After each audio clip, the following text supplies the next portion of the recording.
Hi guys. Wow, that was a really weird delay. It was like one of those really freaky horror movies where you're looking in the mirror and you look away and your face is still looking that way but you're looking away. That was very odd. Kind of cool. Maybe my doppelganger, I don't know. That'd be very neat though. I would be very, very welcoming of my twin. We could get into some trouble.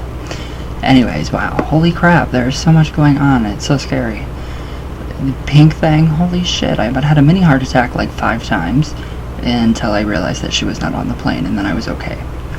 That's pretty sad. I mean, that's really sad of me to not think of her dancers, and I mean, they're the fucking best of the best of the best. I mean, who else does shows like this with, you know, hanging upside down, twirling around, like with your foot in between a man's legs, 50 feet in the air, more? Wow, seriously? Yeah, it's scary. So yes, pink. Don't you dare fly. No more. No more airplanes for you.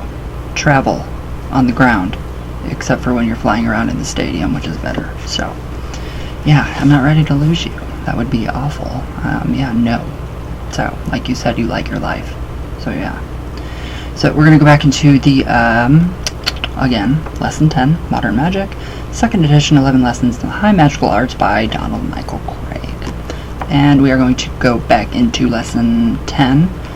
What part was this? What part was this? Well, what the hell part was it? Oh, part 1. We're still on part 1. Alright, so the divinatory techniques. I feel blurry. I don't know why. Is that better? No. But I like how it just kind of blurs away my, yeah, there we go. It blurs away my lines, my crow's feet. Alright, hold on.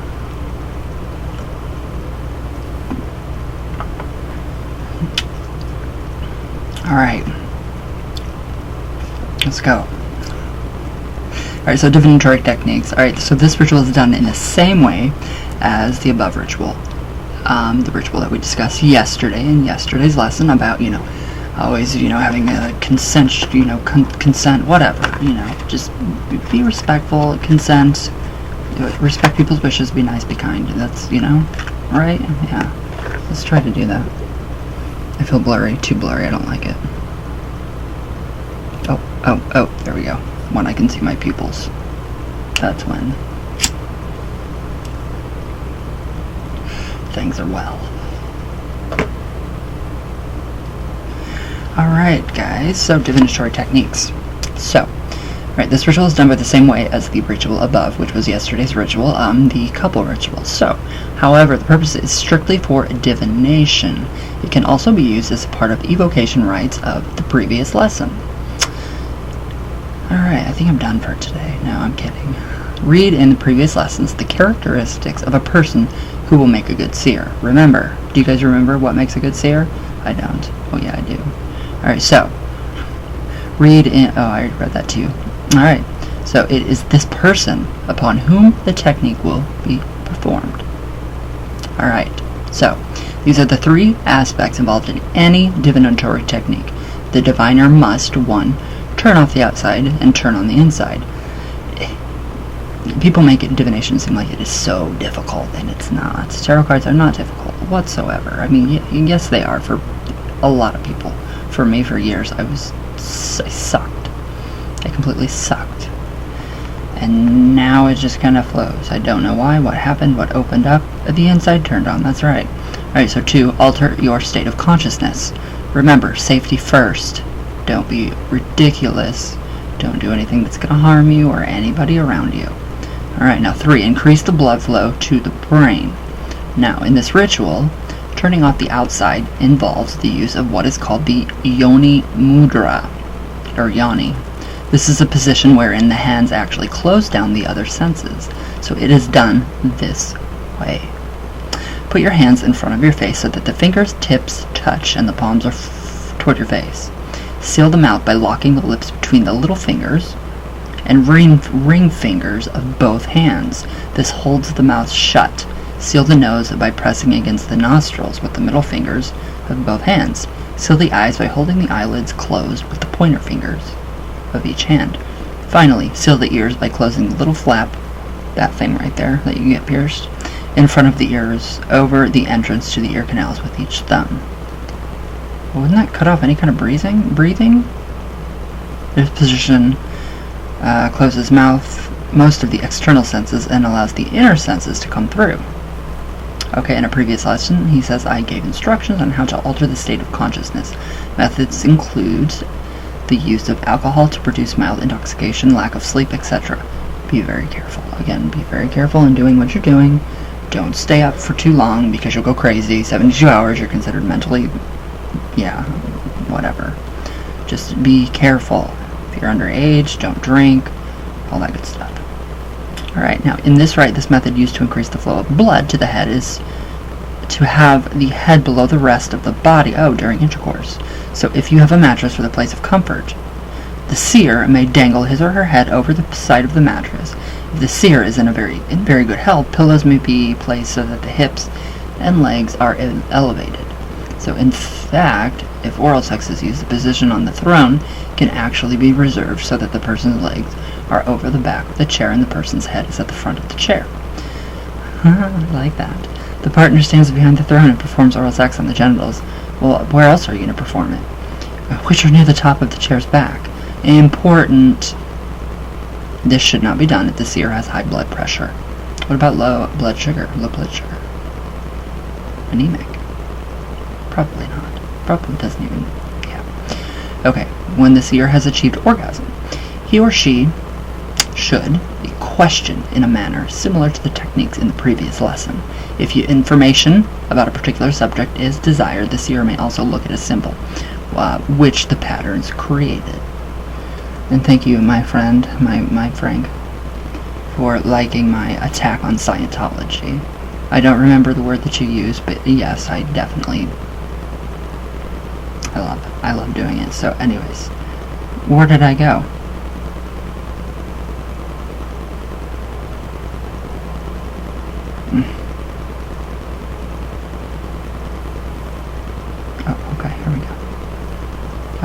Okay, here we go. Before moving on, a final point about the yoni. It looks like yoni. Mudra. Students have told me that they have trouble breathing in this ritual pose. Well, not only is it difficult to breathe in this position, it is impossible. So, separate the middle fingers and inhale through the nose. Hold the yoni mudra and your breath for as long as it is comfortable. Then separate the fingers, the ring fingers, from the little fingers and exhale through the mouth. When I explained this to students, some of them complained that it takes some of the spontaneity out of lovemaking. So please remember, however, this is not regular lovemaking. It is highly ritualized and formalized. So yeah, it is for a purpose, not only for pleasure. Alright, so another divination technique which uses sexuality is definitely not for all practitioners. So I don't know what this is going to entail, but most will not wish to do it, and that is okay. So it is called eratocomatose lucidity. It sounds fun, and does not involve a coupled pair. Rather, this ritual involves one ritualist, seer, and several aides, who are usually of the opposite sex. Now, after the opening as above, the aides, and the more sexually experienced they are, the better attempt to exhaust the ritual sexually by every known means, and arouse the ritual sexually by every known means. Every device and technique known may be used by the aides. If some of them tire, they should be replaced by others. Ooh. Well, no. Not for me. Definitely not for me. Finally, the ritualist seer will sink into a deep sleep as a result of utter exhaustion.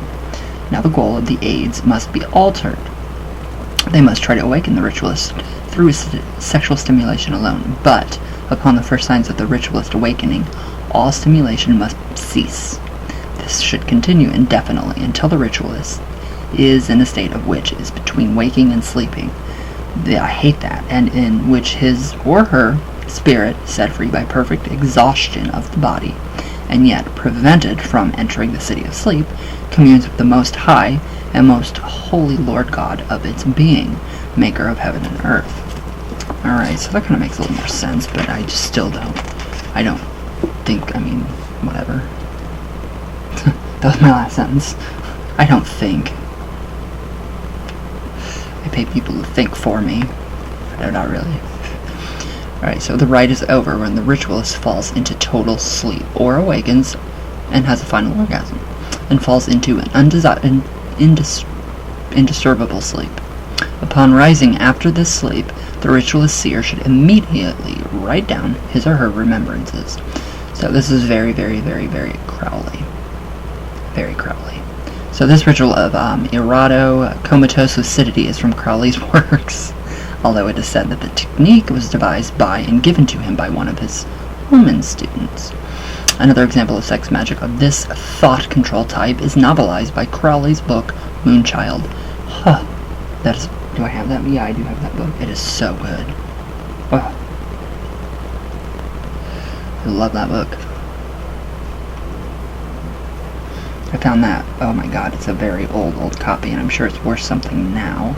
I got that in an old bookstore about 12, 13, 14 years ago. Very well worth it. It was very well worth 25 cents. Part 2. Oh, wait, no, I didn't even... Yeah, alright, here we go. Alright, so, the Moonchild. So there is one more position for divinatory sex magic, which will be shared with you. So let's make clear, however, that it is designed primarily for people who are slender, athletic, and strong. It involves a tantric sexual position known as the crow. Oh, I was thinking of the movie. After the usual opening and much sexual stimulation, the man, while standing, lifts the woman so that she is upside down and facing him. In this position, they may have mutual oral sex. Okay, so usually the woman will lock her legs behind the man's neck or head, depending on the length of her legs. So the man will usually support the woman by holding her around her waist. This position can cause the man to tire physically quite easily, unless he is in very good shape. The woman who is completely inverted will have a great deal of blood flow to her head. This can lead to seership and divinatory experiences. Wow. So hanging your head off the back of the bed and just masturbating with, intention and stuff in mind. So the only technique that I have not tried, nor any of my students confessed, is to erotic-comatose lucidity. But I can say from my personal experience and from the reported experiences of some of my students that these types of sex magic techniques are some of the strongest and most effective magical techniques available. Wow. Alright, noted. So part 2. Alright, so here we it's going to be about outer alchemy. Ouch. Lots of outer alchemy, which is good. So, okay, the next technique I wish to talk about is that which I call outer alchemy. So of the 3 techniques of sex magic is the easiest in that it requires the least amount of self-discipline. So sex magic or outer alchemy, unlike the other 2 forms of sex magic, requires the use of a partner of the opposite sex. Thus it is by its very nature not a technique which can be adopted to male or female homosexual practices. Oh yes, it can. This must lead us to a brief discussion of magic and sexuality. Alright, so, anybody can do the lesser banishing ritual, the pentagram. It does not matter if you are Jewish, Christian, Muslim, Buddhist, atheist, or anything else. All that matters is your ability to perform the ritual, obviously. Why am I still blurry? There. Oh, a little better. Alright, so, he says, when I perform the ritual, I may visualize God as a concept which exists before the gods and goddesses of creation.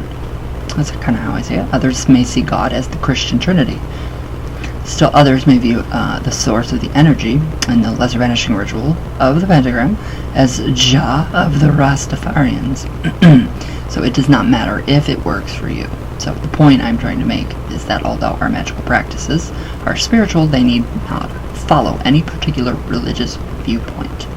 So true that the Kabbalah has an instinctive, intrinsic Jewish flavor to it, but this is because it has been safeguarded by the Jews for the past few thousand years. So, one of the things I have tried to do in this course is make the procedures general in spiritual nature, and thus applicable to any religious belief or lack thereof.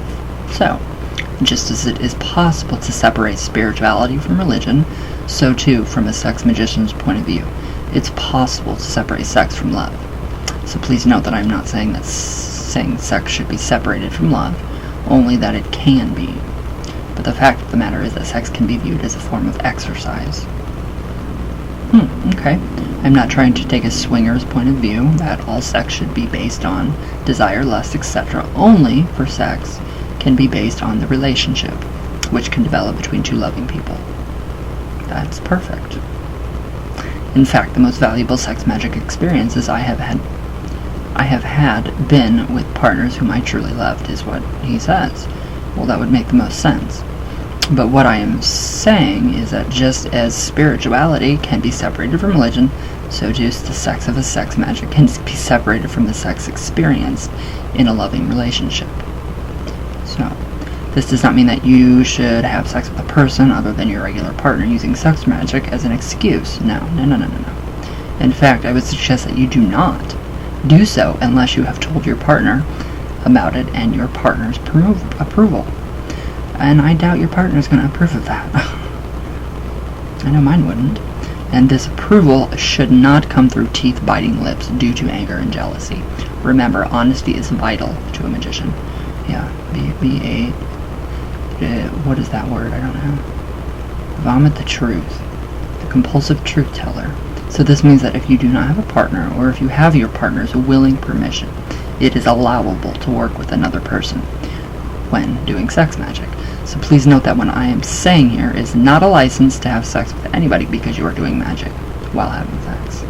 Rather, I am saying that certain forms of magical ritual, including sex magic rituals, can be done with a partner other than the one that you are involved with in a love relationship.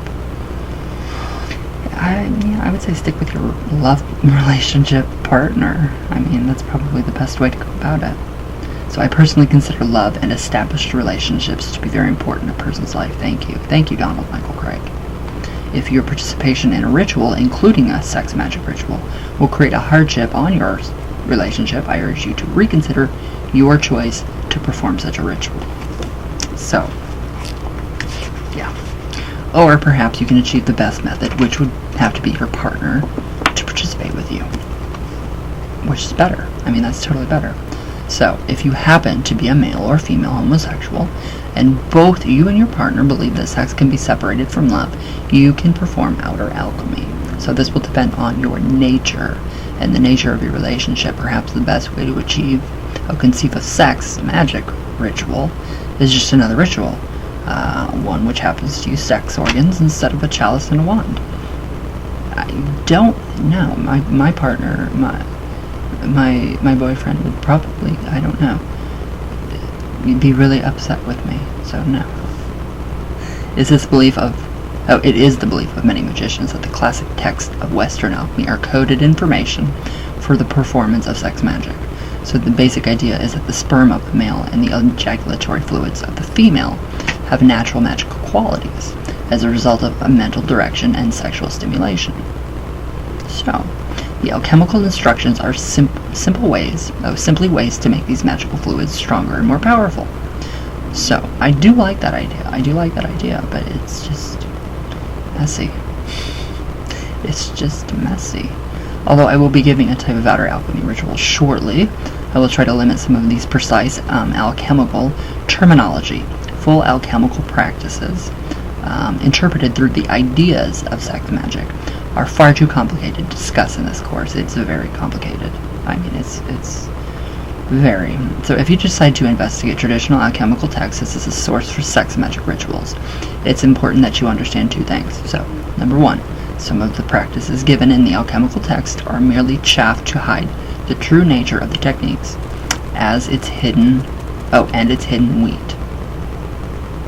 Are we picking up on any kind of double meanings here? Are we seeing between the lines? Are we reading between the lines? 2. Several words commonly used in alchemy are codes for sexual ideas. Wheat, sheath, shaft, all of it. Examples. I don't know that word. A thanner? The athanner is usually described as a special type of oven used to slowly heat the material which you are working. According to the sex magician, it means the penis. Okay. The serpent is said to be a result of heating a substance in the thanner. To a sex magician, it is the semen. The blood of the red lion is also semen. Oh, cool. The cucurbite is a type of alchemic container. Oh, is the vagina. So too is the retort, which is usually described as another type of alchemical container.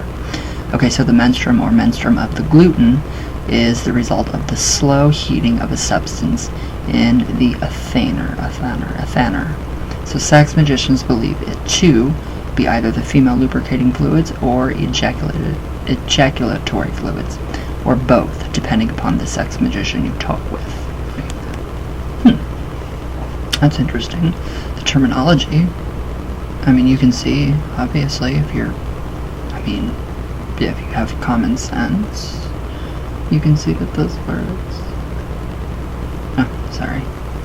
Alright, so the first matter is described as a mixture of the serpent and the menstruum, this is a rather hazy type of substance to the physical alchemist, so its meaning is clear to the sex magician. Finally, the inertia, or elixir, is defined as the transmuted burst matter. So how is it transmuted and how is it used is the secret of outer alchemy. Alright, so one of the basic traditional secrets of alchemy is that the process of taking your basic material and heating it must be very slow and take days or even weeks to accomplish. To a sex magician, this means that the best way to work with the male and female fluids is to take a great deal of time in their preparation, possibly hours. So, thus, holding off. This involves having sexual intercourse without orgasm or ejaculation for a very long period. The mental technique used to accomplish this is known as karezza, with the accent on the second syllable. Thank you. I like that. Okay, the modern technique of karezza began in the late 1800s. A man named William Lloyd put forth the idea that intercourse which lasted for hours, in which the man did not ejaculate, was better for the man, the woman, and their relationship. So needless to say, his book on karezza was quickly banned as being pornographic. Wow. So metaphysical, though, in many places at this time believed that every drop of semen was equal to 10 or more drops of blood. Wow. Okay, therefore having fewer ejaculations would be better for the man, while the increased intimate contact would be good for the couple and their relationship. That makes sense. So the problem with this, as already stated, is that according to Masters and Johnson, the average length of time for intercourse from time of the insertion of the penis to the man's ejaculation is 2.5 minutes. Since this is an average, it means that for every man who can last a mere 5 minutes without having an orgasm, there is another man who can last barely 30 seconds. Fortunately, there are a variety of techniques available to allow a man to delay his orgasm up to several hours, so it's easy. The basic karezza technique for delay of orgasm is to concentrate on the purpose of a goal of the intercourse rather than on the physical sensations. In what we are doing here, it would mean focusing on the purpose of the magic rather than obtaining sexual gratification. An example, orgasm. So, if the man or woman comes too close to an orgasm, he or she should stop the physical motions and, if necessary, withdraw his penis from the vagina.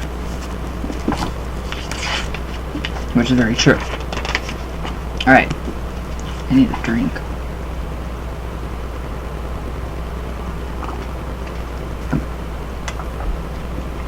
And a cigarette.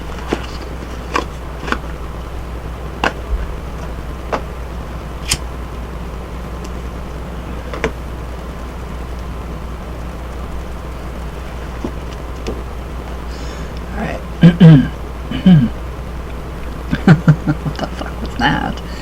Alright, unfortunately, this primarily mental technique of ejaculation control is not enough for most men who, from adolescence, have trained themselves to have ejaculation as the goal for their sexual activities. Many men believe that believe the lie that they can have physical problems if they do not ejaculate every time they are involved in lovemaking. One woman told me that her boyfriend always insisted that he have an orgasm with her or he would get sick. Oh God. And while it is true that after many periods of sexual excitation, without an orgasm a man may feel some minor discomfort, this is not a dangerous condition and is alleviated by having an orgasm or by the mere passage of time. So the point I wish to make... sorry guys. Alright, so the point I wish to make, he says here, is that most men will need a combination of mental and physical techniques to be able to control their orgasm. This is especially true, considering that some men, such as the boyfriend of the woman just mentioned, which is very odd, believe that the orgasm must be their ultimate immediate goal in every sexual experience. So, of the physical methods, the most well-known technique and the one which causes the most problems, while you need to practice it, is the Masters of Johnson's squeeze technique. In this technique, when the man feels that he is about to have an orgasm, but has not yet passed what is called the point of ejaculatory inevitability, he must withdraw his penis from the vagina. Then, either he or his partner must literally grab the penis and apply heavy pressure on the bottom of the penis, just behind the head of the penis. Alright, you guys remember that old lady, Sue? Talk Sex with Sue? She taught this stuff. So, the penis until the need for ejaculation passes. Yeah. After a few weeks of such practice, the man can develop good control over his orgasm. Huh.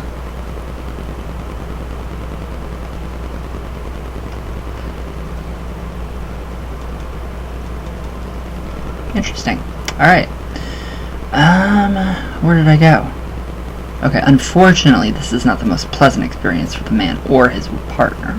Certainly the partner would need to be very understanding while the man trains himself with her help. So, yeah, the following tantric system is much better. So the advantage of the tantric technique is that it uses several physical techniques simultaneously, and your partner need never know you are doing them. First, just before you reach the point of ejaculatory inevitability, I'm going too fast, that the point after which there is no stopping the orgasm, take a very deep breath and hold it for a slow count of 16. While you are doing this, look with both eyes at the tip of your nose. Second, begin to breathe slowly. As you do, roll your eyes in a counterclockwise motion, or go back and forth. It works. Trust me. Alright, so first, up as high as they will go. Even straight to the left, then down, then to the right, then up, and finally back to where your eyes started. Thus, you are not making a circle, but a large square or a rectangle with your eyeballs. So as you do this, tense the anus muscle, the sphincter, as hard as you can. So once you have completed the counterclockwise motion 3 times, with an exhalation, slowly release the anus muscle. Wow, that was like a nervous twitch. Repeat the above steps 3 times, even if the feelings of ejaculatory need have faded. Note that this is totally possible to use this technique without withdrawing from the vagina, and your partner never need know what you're doing. There you go. Perfect. But the technique which is probably the best for control of orgasm is the TOS technique, and is primarily physical in nature. At the point just before ejaculatory inevitability, stop the thrusting motions and take 3 deep breaths. Then, using the first 2 or 3 fingers of either hand, apply firm pressure on the perineum, the point mid between the testicles and the anus. So this point, known in acupuncture as conception vessel 1, is important to the energy system of the body's reproductive system. Applying firm pressure here changes the energy system, which has resultant effect on the physical organs. This actually causes a change in the valves within the reproductive system of the male, with a suction-like effect. So ejaculation cannot occur.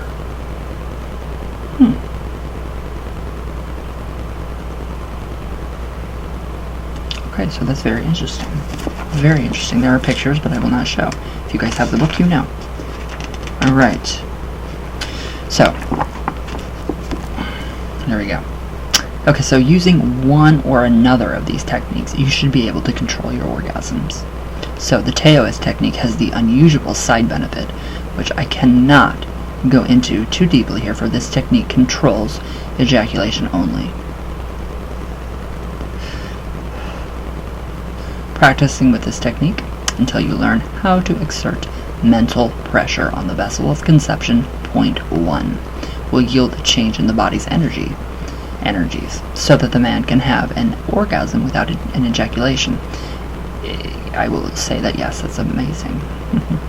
Since the result of ejaculation is something, whatever, I don't know that word, so I'm not going to even say it, in the male, the result of this technique is not only prolonged intercourse, but also the legendary male multiple orgasm. So, the feeling is much like small orgasms without ejaculation, followed by an incredibly huge orgasm when the male does allow ejaculation to occur. Your experimentation with this technique is invited. I can tell you that it works. Now, let us assume that the man has the ability to control his orgasms. The next part to understand is the idea of the inertia or elixir. So, as he says, I said, it is the transmuted or changed first matter, the first matter being the combination of the sperm and female fluids. Shortly, I will discuss how the transmutation is done, but first I will discuss what is done with transmuted first matter, the true magical elixir.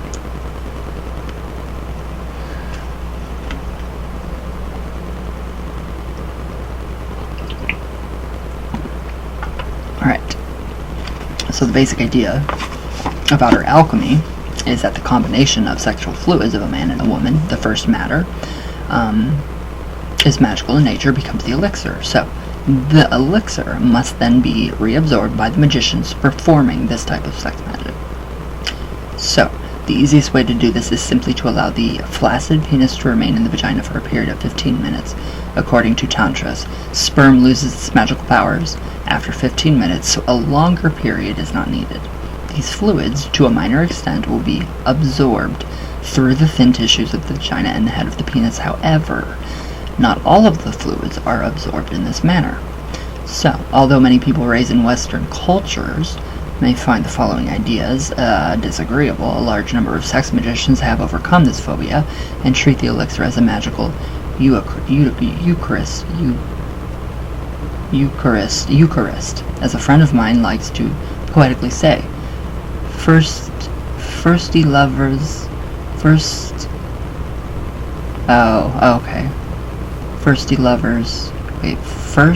he loves her, then elixir. You guys get it? I mean, it's an old joke. In other words, after orgasm, the man performs oral sex upon the woman, taking the combined fluids into his mouth. He may then keep the fluids under his tongue, allowing them to be absorbed. Yeah, it does, because of the membranes. So, for the most efficiency. Alternatively, he may kiss his partner and share the elixir. Another possibility is to put the elixir into a small cup of wine and share the elixir. So, it is this idea of swallowing the sexual fluids which may turn some people off. However, over the past 20 years, there has been an increase in the popularity of oral sex. So this taboo is quickly being overcome. It should also be noted that here is this type of ritual can be done with others present when the cup of wine is used. The elixir-filled wine may be passed among those present. In fact, in some groups, another man or woman is chosen as the cup-bearer. So it is his or her duty to obtain the elixir instead of the woman's sexual partner. Alright, so wow. Obviously there are many possibilities for outer alchemy. Yeah, lots.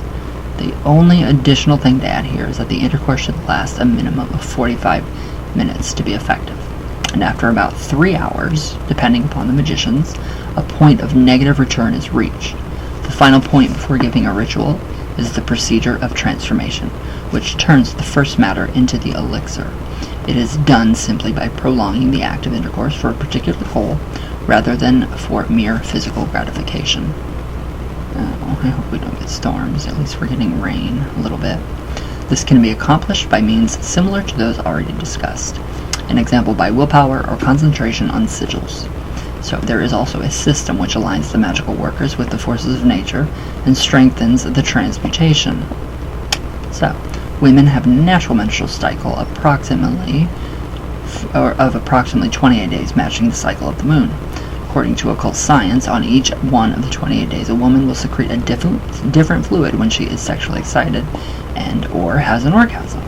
Therefore, a sex magic act can be performed on the day of the month for a particular purpose. Alright, so by combining the spiritual forces of humans with the forces of nature, the elixir becomes an unbelievably powerful magical fluid. So here's a copy of a published list of magical abilities of the fluids of the 28 days, starting with the new moon of the woman, that is, beginning with the day after the end of her menstrual cycle.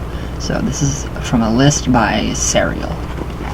So we have 1. Good fortune, 2. Separation and ill will, 3. Gaining official favor, 4. Love, 5. Material well-being, 6. Victory in battle, 7. Overcoming illness, 8. Maintaining health, 9. Spirituality, 10. Misfortune in love, 11. Harmony in marriage, 12. Separation and divorce, 13. Friendships, and 14. Material wealth.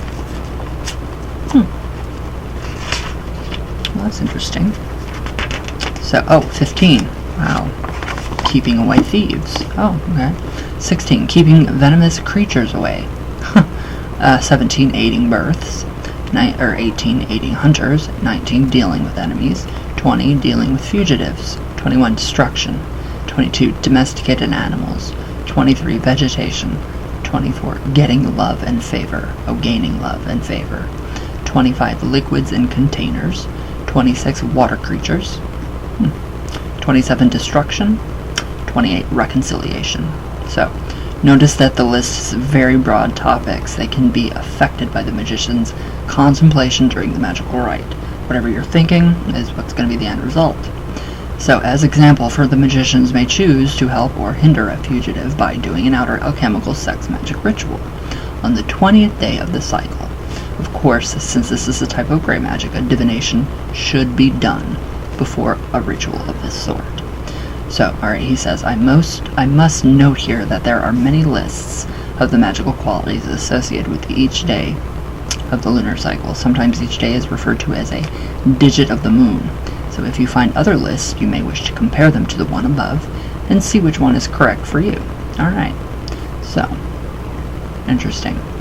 In the book, The Tree of Life by Israel Regardi, the author gives an outline of a ritual called the Mass of the Holy Ghost. That is, pure and simple, an outer alchemical sex magic ritual. Here are his instructions translated into common terms. Alright, so, 1. After the usual preliminaries, the couple should begin their sexual rite. So, 2. Through the stimulus of warmth and spiritual fire, lovemaking, to the athaner, penis, there should be an ascent of the serpent, sperm, into the cucurbite, vagina. 3. The mixture of the sperm and the fluids of the woman is charged by means of continuous invocation of the spiritual principle, conforming to the work in hand. 4. The ritual is concluded by treating the elixir as the magical Eucharist, or by using it to anoint and consecrate a talisman. Alright, so as you can see, there is some overlap with the earlier type of sex magic described in this lesson. At the end of the Mass is described a technique of charging a talisman by simply applying some of the elixir to a talisman. This is a very powerful technique, as your experience will come to show. Alright, so from what you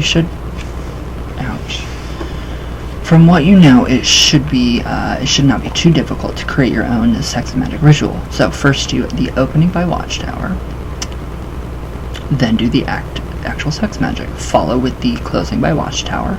If there are other people present, they may sit holding hands in a circle around the pair practicing the ritual. In some groups, they watch the proceedings, their own excitation enhancing that of the two magicians directly involved. Alright, so other groups have the people sitting with their backs toward the center of the circle so that the couple will have a modicum of privacy. So those sitting in the circle should concentrate on the purpose of the ritual. So this can be very difficult, as watching two people have sex, even if it is sex magic for a few hours, can become very boring. I would find that to be very boring. Thus, learning to concentrate on a desired subject or goal becomes very important. Then, as stated before, the elixir can be mixed with wine, either by the male ritualist or the cupbearer.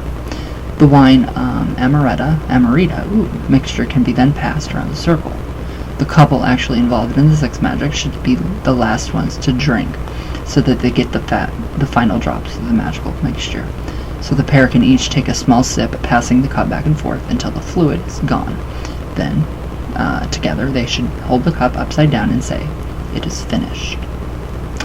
So, the two systems of sex magic described so far in this lesson are traditionally Western in nature, although there is ample evidence that both have been used by the ancient tantrics and Taoists. Similarly, this third form of inner alchemy is more traditionally associated with Eastern systems, although it is a firm foundation in the West. Okay, so I think we'll go on to part 3 tomorrow. We just finished up with part 2, so we will go on to part 3, because this is quite the lesson, very long. So it will go into more of the outer alchemy. Thank God for code. And I think it's really good. I mean, this is just really fascinating information. It's very fascinating information, so. And it's just, yeah. You can be with, your loved one, by yourself, if you're, okay, with another one. If your partner's okay with you having another one, then go right ahead and do it. But, yeah. So, alright guys. Wow, that hurt. So, yes. Alright, I hope you guys have a great day. I will see you all tomorrow. Everybody, yes, I love you all I love you all the way from Venus. Wow. All the way from Venus, all the way back down. So, I will see you all tomorrow. Ooh, it's windy. Yes, for Witchy Wednesday, so. Thank you guys for watching, and let me know what you guys think. Alright. I will see you all tomorrow, and I love you all.